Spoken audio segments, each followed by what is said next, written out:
అధ్యక్ష మొన్న కేంద్ర బడ్జెట్ పెట్టారు ఫిబ్రవరి 1 నాడు. నిజంగా చాలా మంది చూసి ఆశ్చర్యపోయినారు. అందులో తెలంగాణ అన్న పదం కూడా వినబడలేదు ఎక్కడ కూడా. అందరూ చాలా మంది మిత్రులు అన్నారు అధ్యక్ష చూడంగానే ఢిల్లీ బీహార్ బడ్జెట్ ఇది, ఈ రెండు రాష్ట్రాల్లో ఎన్నికలు ఉన్నాయి కాబట్టి ఆ రెండు రాష్ట్రాల కోసమే పెట్టినట్టుగా ఉన్నది అని చెప్పి మాట్లాడిన వాళ్ళు కూడా ఉన్నారు అధ్యక్ష. గత ప్రభుత్వం అని చెప్పి ఒంటికాల మీద లేసే మీరు ఎందుకు మరి కేంద్రం మీద ఒక్క మాట మాట్లాడలేదు? ఎందుకు కేంద్ర ప్రభుత్వం తెలంగాణలో బడ్జెట్ కి అన్యాయం చేసినా ఒక్కరంటే ఒక్కరు మాట్లాడరు?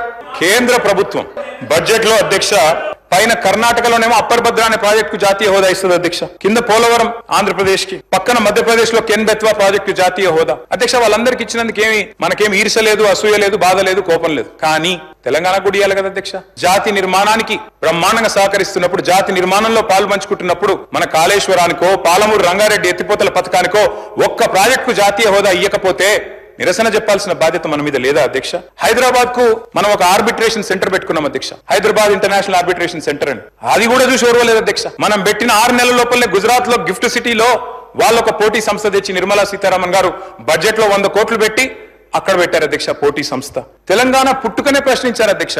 తెలంగాణ పుట్టుకని ప్రశ్నించడమే కాకుండా 6 దశాబ్దాల ఆకాంక్షను అగౌరవపరచడమే కాకుండా వాస్తవాలు చెప్పాలంటే ఒక్కటంటే ఒక్క విభజన హామీని కూడా అమలు చేయలేదు అధ్యక్ష కేంద్రం. అది మాత్రమే కాదు, దారుణమైన మాట, తల్లిని చంపి బిడ్డను బతికిచ్చిండ్రు అనే మాట స్వయంగా ప్రధాని గారు అనవచ్చు అధ్యక్ష. ఇట్లా అవమానాల పరంపర ఒకవైపు, ఒక్క పెన్ను పోటుతో ఆర్డినెన్స్ తో లోవర్ సీలేరు విద్యుత్ కేంద్రం, మా వ్యవసాయ మంత్రి గారు కూడా అదే జిల్లా అధ్యక్ష, ఒక్క పెన్ను పోటుతో అప్రజాస్వామికంగా 7 మండలాలు లోవర్ సీలేరు విద్యుత్ ప్రాజెక్టును లాక్కొని పోయింది కేంద్రం కాదా అధ్యక్ష? అది మాత్రమే కాదు, మరి నిజామాబాద్ జిల్లాకు ఊరించి పసుపు బోర్డుని ఇచ్చారు అధ్యక్ష మొన్న. మరి ఆ పసుపు బోర్డు ఇప్పుడు మొన్న పెట్టినారు కానీ కేంద్ర బడ్జెట్ లో ₹1 లేదని. ఒకవైపు ఏమో పసుపు ధర రావడం లేదు, మద్దతు ధర అని రైతులు రోడ్డు ఎక్కిన పరిస్థితి అధ్యక్ష. బయ్యారం ఉక్కు కర్మాగారం మాట ఇచ్చారు పునర్విభజన చట్టంలో, కానీ పెట్టరు అధ్యక్ష. మేము అడిగినాం 10 ఏళ్లలో 10 సార్లు 20 సార్లు అడిగినాం. ఎగ్జాక్ట్ గా బయ్యారం నుంచి 160 కిలోమీటర్ల దూరంలో ఛత్తీస్గఢ్ లోని బైలదిల్లా గన్లు ఉన్నాయి అధ్యక్ష, ఇనుము గన్లు ఉన్నాయి. ఇవాళ బైలదిల్లాలోని ఇనుము గన్ల నుంచి 550 కిలోమీటర్ల దూరం అవతల ఉండే వైజాగ్ స్టీల్ ప్లాంట్ కి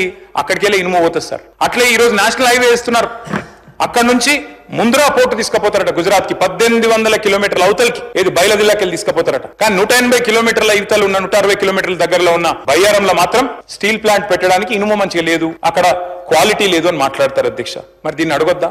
మనం ప్రపోజ్ పెట్టినాం, గతంలో ప్రపోజల్ పెట్టినాం, శ్రీధర్ బాబు గారు కూడా తెలవాలేదు. స్లరీ పైప్ లైన్ వేసుకుందాం, కావాలంటే రైల్వే లైన్ వేద్దాం, మేం సగం పెడతాం రాష్ట్ర ప్రభుత్వం నుంచి, మీరు సగం పెట్టండి, కానీ స్టీల్ ప్లాంట్ అయితే పెట్టండి, గిరిజన బిడ్డలు ఉండే ప్రాంతం అని చెప్పి కూడా మేము అడిగాం, కానీ పెట్టలేదు. దాని గురించి మాట్లాడొద్దా అధ్యక్ష? ఐటీఐఆర్ యూపీఏ ప్రభుత్వం ఉన్నప్పుడు ఇచ్చారు, వీళ్ళు రాగానే రద్దు చేశారు, అడగొద్దా? ఐటీఐఆర్ టార్గెట్లు మనం దాటినాం ఆల్రెడీ. శ్రీధర్ బాబు గారు 2041లో ఏ టార్గెట్స్ అయితే ఐటీఐఆర్ లో రీచ్ అవ్వాలనుకున్నామో మనం 2022లోనే రీచ్ అయిపోయినాం, దాటినాం. దట్ ఈస్ తెలంగాణ, సొంతంగానే సాధించుకున్నాం. కానీ అడగాలి కదా, అడగకపోతే అమ్మ కూడా పెట్టదు కదా. కేంద్ర ప్రభుత్వం 48,21,000 కోట్ల బడ్జెట్ పెడితే అందులో మనకు ఒక్క ప్రత్యేక పథకం రాకపోతే, మనకు శటగోపం పెడితే మాట్లాడకపోతే ఎట్లా అధ్యక్ష? ఒక్కటంటే ఒక్క ఇండస్ట్రియల్ కారిడార్ ఇవ్వలే. హైదరాబాద్ నాగ్పూర్ కానీ, హైదరాబాద్ బాంబే కానీ, హైదరాబాద్ బెంగళూరు కానీ, హైదరాబాద్ చెన్నై కానీ, హైదరాబాద్ విజయవాడ కానీ ఒకటి రాలే. ముఖ్యమంత్రి గారు మాట్లాడుతూ అప్పుడప్పుడు అంటారు అధ్యక్ష, సఖ్యతగా ఉండాలి, సత్సంబంధాలు మెయింటైన్ చేయాలి. మేము కూడా చేసినాం సార్. 2014 నుంచి 2020 సంవత్సరం దాకా 6 సంవత్సరాల పాటు సఖ్యతతో ఉండి సాధించుకునే ప్రయత్నం మేము కూడా చేసినాం. ఆనాడు మేము కూడా మిషన్ భగీరథ అని ప్రారంభోత్సవం పెట్టి బ్రహ్మాండమైన కార్యక్రమం చేసి పెద్దలు ప్రధానమంత్రి గారిని ఆహ్వానించి వారి చేతుల మీదుగానే ముఖ్యమంత్రి గారి నియోజకవర్గం గజ్వేల్లో మీటింగ్ పెట్టి బహిరంగ సభ పెట్టి మరీ ఆహ్వానించి సఖ్యతతో సత్సంబంధాలు మెయింటైన్ చేస్తూనే 6 సంవత్సరాల పాటు పిలిచి ఆహ్వానించాం అధ్యక్ష. కానీ ఏమైంది అధ్యక్ష? ఏం జరిగింది, ఏం ఒరిగింది తెలంగాణ కేంద్రం నుంచి? దేశానికే దారి చూపెట్టి ఎన్నో పథకాలు ప్రవేశపెట్టినా కేంద్రం మాత్రం చిల్లి గవ్వ కూడా మనకు విదిల్చలేదు. ఇంతకుముందు ముఖ్యమంత్రి గారు చెప్పారు, పన్నుల రూపంలో రూపాయి ఇక్కడి నుంచి పోతుంటే మనకు తిరిగి 42 పైసలే వస్తున్నదని. అది వాస్తవం అధ్యక్ష, రావడం లేదు. మనం ఇస్తున్నది ఎక్కువ, వారు తిరిగి ఇస్తున్నది తక్కువ. కాపీ కొట్టిన అధ్యక్ష మన పథకాలు ఎన్నో. ఒక ప్రోగ్రెసివ్ స్టేట్ గా తెలంగాణ పెట్టిన పథకాలు, రైతు బంధు అనే పథకం దేశంలో ఎక్కడ పెట్టలేదు అధ్యక్ష ఎవరు 75 ఏళ్లలో. మరి ఆనాడు కేసీఆర్ గారి నాయకత్వంలో తెలంగాణ ప్రభుత్వంలో మనం రైతు బంధు ప్రవేశపెట్టిన తర్వాత 2 ఏళ్ల తర్వాత దాన్ని కాపీ కొట్టి కేంద్రంలో PM కిసాన్ అనే ఒక ప్రోగ్రాం పెట్టారు. మిషన్ కాకతీయ ఆనాడు టీఆర్ఎస్ ప్రభుత్వం తీసుకొస్తే దాన్ని కాపీ కొట్టి అమృత్ సరోవర్ అనే పథకం తీసుకొచ్చారు. మిషన్ భగీరథ అని మనం ఇక్కడ పెడితే హర్ ఘర్ జల్ అని తర్వాత వాళ్ళు కూడా తీసుకున్నారు. ఆ తర్వాత TS ఐపాస్ అని మనం ఇక్కడ తెస్తే సింగిల్ విండో అని దాన్ని కాపీ కొట్టి అక్కడ తెచ్చుకున్నారు. అభ్యంతరం ఏం లేదు. Imitation is the best form of flattery sir. తప్పకుండా మనం మంచి పనులు చేస్తున్నాం కాబట్టే వాళ్ళకు కూడా నచ్చి అనుకరించారు అనుకోవచ్చు అధ్యక్ష.